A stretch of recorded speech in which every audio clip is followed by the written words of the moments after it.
Mama, under 3.4, I compare performance of females and males in table 7. We are using exactly the same subjects that we had. And then we are also comparing now those that passed with a principal level A and the percentage that is obtaining at least E and above. So when we look at history, for females, at least 7.9% got A. This compares to 7.0 for the males. And overall, those that got principal passes, for females, we have 93.3 against 90.2 for the males. Economics, at A, they are at par, 1.9%, but at A to E, the females are at 65.5% and the males are 57.3. As we go down the column, Mama, you will notice that the A to E column for females, the percentages are better than those of the males, particularly in the humanities, as the chairperson said in his remark. But the reverse is true when we look at the science subjects, except at physics, where we have 58.2% of the females getting at least a principal pass E compared to 57.0. So in that subject, although the males are much better at A, that is 4.3% versus 7.4, overall, the females have done better in that subject. So proportionally, female candidates performed better than their male counterparts at the principal level pass A to E in all the humanities subjects, physics, and the general paper. And Mama, we have been observing this trend over the years.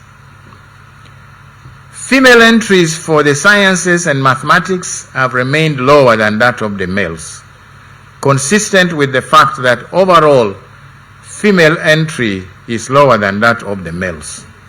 The numbers are, however, also rising, as we can see in table 8 below. So we can also see over the last 5 years, in 2019, we had only 8,942 females that sat for mathematics. Now the number is more than twice, over 100% increase. Physics, the numbers are still low, but again we see an increase of over 100%. And this is replicated also in chemistry and biology. So the numbers are increasing, although, as I have said, Mama, the numbers are still low. I now report performance of special interest groups, starting with special needs candidates, and this is in table 9. We have again reproduced the categories, the blind, the low vision, the deaf going horizontally, and then we have indicated those passing with the 3 Ps, disaggregated by gender at 2 Ps, 1 P, and subsidiary passes. And we have given the total numbers as well. We see that the highest level passing is for the others, the second last column on the right, where you have 104 candidates who are registered under the category of others. Now, Mama, these others are these other conditions such as asthma, sickle cell, anemia, epilepsy, and such other conditions that have an impact on the way the candidates perform. So these are not given any particular consideration except that they are allowed 45 more minutes for each of the papers that they write. Most of the candidates at the three principal passes, or 52%, are in this category.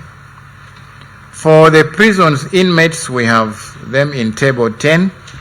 As I have already said, Mama, these sat from the Uganda Upper Prison, Luzira, and they were at three principal level pass, 25 of them passed. At 2P, we have 13, and one principal level, we have 10, and one was absent. And Mama, as we said, all of them qualified for the UACE certificate with at least one principal pass. There was only one absent, but the majority of them were males, that is 93.8%.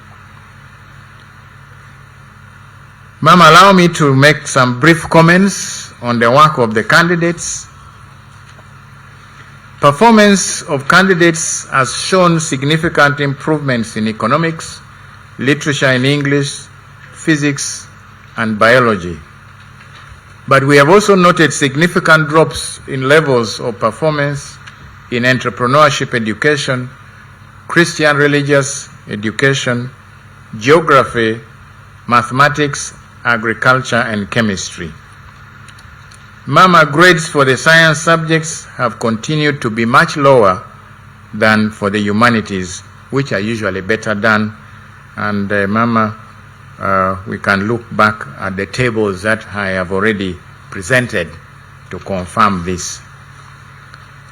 In the humanities, the problems continue to be poor interpretation of questions due to misunderstanding the key concepts that determine the expected responses by the candidates. In history, for example, inadequate critical thinking skills limited the candidates' ability to analyze historical views. The National Constitution is a major reference material in one of the papers in the subject of history, and the candidates who offered this paper exhibited very limited exposure to the Constitution.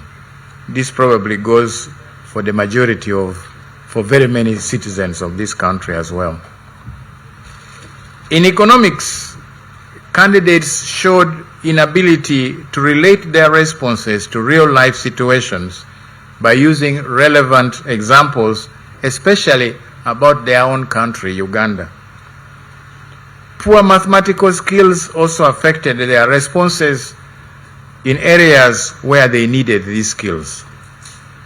Poor syllabus coverage also appeared to be a case in many centers, as evidenced by poor responses to questions from several topics, for example, the national income, market structures, taxation, the monetary policy, and so on. These topics tend to come towards somewhere in senior 6, and so those that have not covered the syllabus properly would probably miss out on these. One of the requirements in entrepreneurship education is that the students should gain practical skills through internship in business firms. However, Mama, information available to us indicates that business firms are unwilling to offer placement for these learners. In some cases, the learners are even being asked to pay to get placement. This lack of practical exposure impacts their performance in the examination. The Holy Bible and the Holy Quran are key reference materials in religious education. However, our examiners have reported low levels of knowledge and inability to apply the teachings of the holy books to everyday life situations. This we have also seen earlier, where the cry from the markers indicate that people cannot effectively quote from the Bible or the Quran or use the knowledge that they have in everyday situations. Geography is one of the subjects where performance dropped, and examiners reported poor skills in using the various statistical methods available to explain geographical phenomena. Also, they showed poor application of fieldwork skills to explain daily geographical issues, and candidates are also not relating the theory to the environment. The paper on the geography of Uganda, surprisingly, has always been poorly done. The problem of inadequate map interpretation skills has also persisted because, Mama, we have reported this before. Uneb examines a number of local languages at this level. Candidates offering these languages showed a lack of knowledge of the relevant cultural practices, the meanings of proverbs, and the use of proverbs in sentences. They have also shown lack of appropriate vocabulary to be able to write meaningful translations. That is, if they have to translate a passage from English language, for example, to their local languages, or if they have to write a composition in the local language. In the sciences, the general problem of inadequate practical exposure continues to impact performance. Many candidates could not describe experimental procedures or fail to interpret experimental setups from diagrams that are given in the questions, especially this happened in physics. Some candidates even gave results from experiments without showing how they were obtained. There is also the challenge of relating science concepts to real-life situations. Detailed reports on the work of candidates in each of these will be prepared and sent to schools. Mama, the underlying problem that we have seen in all the subject areas is that as we transition to having competency-based assessment and competency-based teaching, there is the problem of candidates relating the knowledge that they have to real-life situations. Anything that requires candidates to do this, we have observed that performance has not been good. Examination malpractice. Mama, as the chair has said, the cases have been low. Cases were reported from only 38 centers out of the 2,255 centers, and these few will be dealt with in accordance with the regulations.